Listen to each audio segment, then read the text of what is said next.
connection is what we feel. I don't think, of course this is alive too, it's congested energy in this form.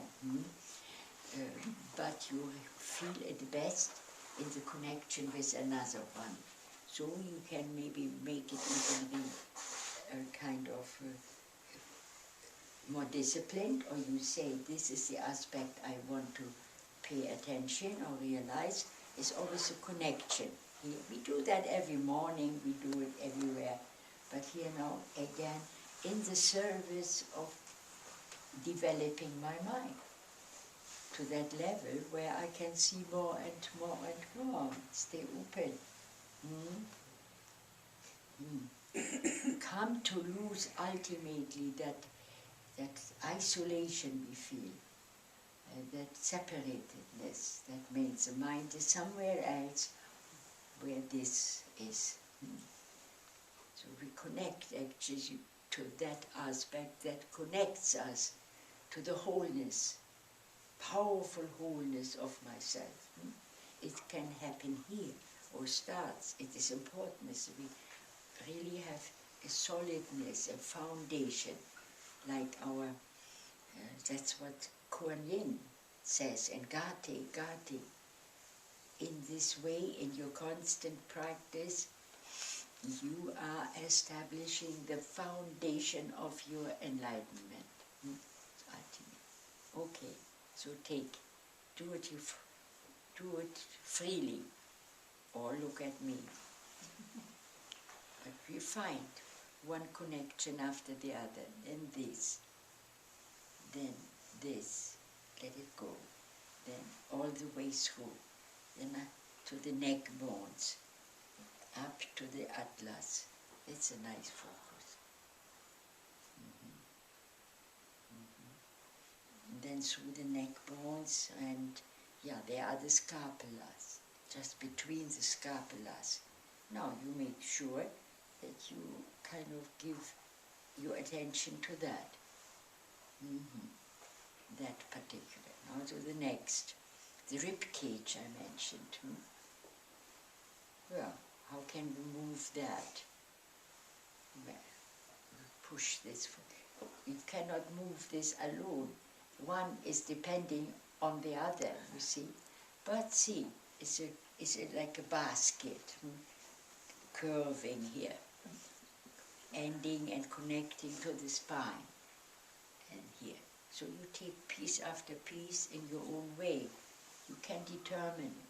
You can do that with actually wonderful ease. Because there comes the sensation of comfort, of relaxing into it. Okay, now let's do it again. This. Now, do in your own way how you want to. A little bit more, and slower. And here's again, connection. Then you lift. Here, you know, two bones go together. It's not an anatomy lesson, but it is an invitation to come to the aliveness. What lets this now, the bone structure, kind of function. So then we can do this. Here's the elbows. Now you realize what happens here when you stretch. And here's the same. Then here are many things. Then you go to the next. The sternum. Well, you can do many things. Pull the belly in, I think, and you go forward. A certain part is not movable here. It is a sternum. It's stern. Yeah, but you understand, it is part of that basket. Then it turns around. I said turn from the back vertebrae now travel around. It's in a round way to the vertebrae, where the ribs go into it. Yeah, well, see, it moves. And then we go into an area from here to here, where there is no bone structure, very vulnerable area. it's sensitive, carries the next generation. It's supported and resting in the pelvic basin. And it's close to both sides are coming up here, the two strong femurs, strongest bone, largest bone. And you don't really feel like the sensation of the bone, but it is there where they connect to the next one, the movement. I don't know. So, well, and then you travel maybe back again to this, the hip bones. I feel them as little two shavels. It's a base for the upper body. I just know this is bone structure. But it gives, when we move these things in through, because they have joints and connection, it lets us feel the entire body, that aliveness. And it's always in action, anything you do.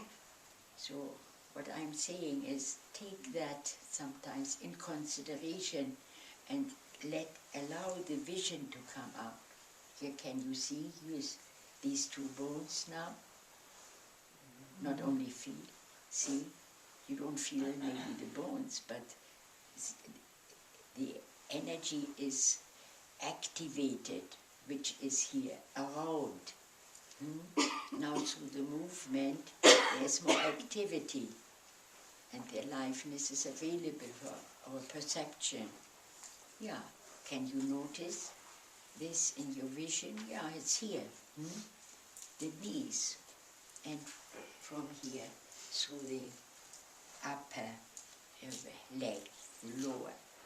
However, is one long bone. Aren't there two bones? Yes. In the lower legs?